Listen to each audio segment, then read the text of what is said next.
KBC में करोड़पति पति। सूरज के जीवन का एक ही फंडा था कि मेहनत तो गधा भी करता है, घर बैठे जो कमाए समझदार वही होता है। इसीलिए उसने कभी नौकरी ही नहीं ढूंढी। इस बात से हालांकि उसकी पत्नी शिखा बिल्कुल भी अग्री नहीं करती थी, पर फिर भी सूरज को समझाना बेकार था। टीवी में कैसे बनोगे करोड़पति का ऐड देखकर उसे लगा कि बस अब तो घर बैठे ही वो करोड़पति बन सकता है, और उसके पीछे उसने अपने सारे सोर्सेस एक्टिव कर दिए। 2 हफ्ते में उसके कलीग के साले के पड़ोसी के बेटे का सोर्स निकलता है जो कि उसे शो में पहुंचा सकता है, और सूरज उससे मिलने चला जाता है। अच्छा, तो हमें मुकेश जी बता रहे थे कि आप हमें शो में पहुंचा सकते हैं। हाँ, उसमें कोई तकलीफ नहीं है। मैं कल अगर कोशिश करूँ तो इसी महीने में आपका नंबर आ जाएगा। अरे ये तो बहुत बढ़िया हो गया। अच्छा, वो सिलेबस और क्वेश्चन पेपर का कोई जुगाड़ है क्या? हैं?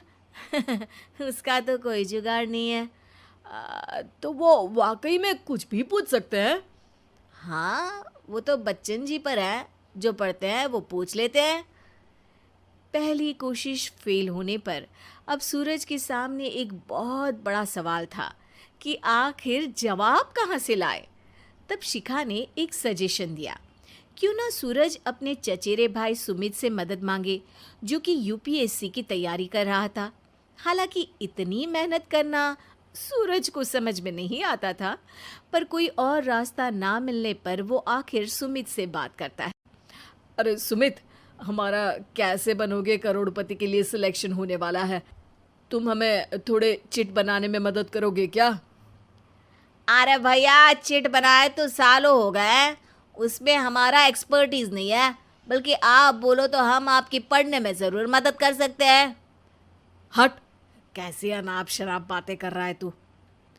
सूरज ने सुमित को मना तो कर दिया था, पर तैयारी करने के सिवाय कोई चारा उसे दिख भी नहीं रहा था, खासकर जब 12 के पेपर लीक करने के एक्सपर्ट शुक्ला जो भी हाथ जोड़ लेते हैं।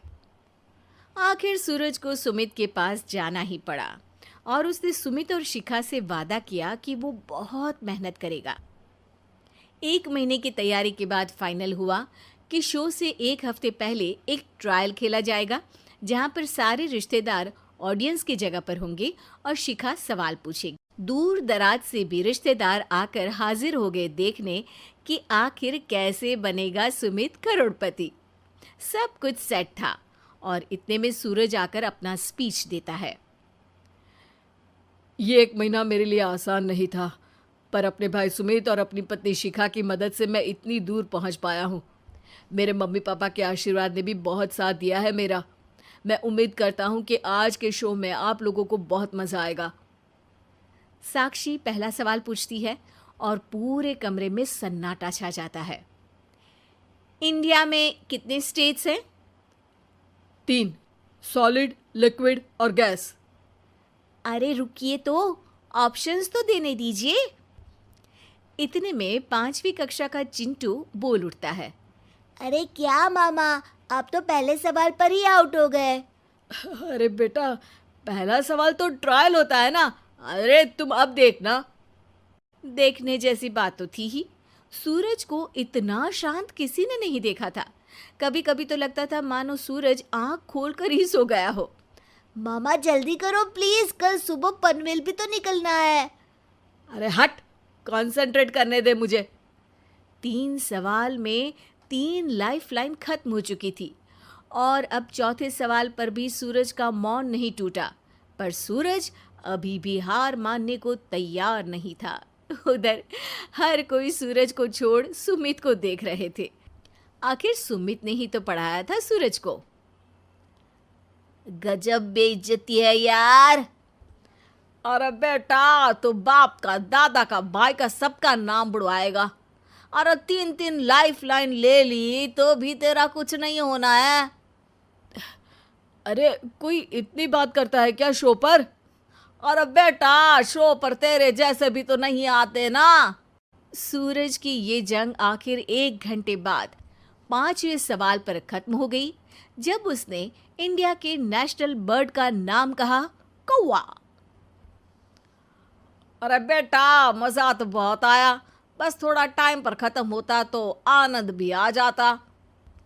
ताने बारिश के बूंदों की तरह बरस रहे थे और सूरज को भी समझ आ रहा था कि ये करोड़पति बनना शायद उसके बस के बाहर की बात है। पर वो आखिर ये बात मान कैसे लेता?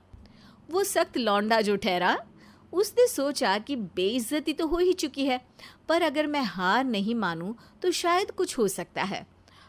शिखा, तुम देखना, असली शो में आग लगा दूंगा, आग। करोड़पति बनूंगा मैं। हाँ, सब्जियां खत्म हो गई है घर पे, ले आओ। पहले पति बन जाओ, फिर करोड़पति बनना। अरे गजब बेइज्जती है यार। बेटा, अभी तो घर पर ही हुई है, 1 हफ्ते में तो तुम देश के सामने करवा कर आओगे। वैसे जब टीवी पर जाओ ना तो बस अपने मम्मी का ही नाम लेना, ठीक है? कोई पूछे तो बोलना कि पापा नहीं है मेरे। अरे पढ़ाई की, पेपर निकलवाए, इतने सारे लोगों को खाना खिलवाया, क्या फर्क पड़ा? इसीलिए मैं कहता हूँ कि मेहनत तो गधा भी करता है, घर बैठे जो कमाए वही सिकंदर। लेकिन मामा, गधे भी जानते हैं कि हमारा राष्ट्रीय पक्षी मोर है।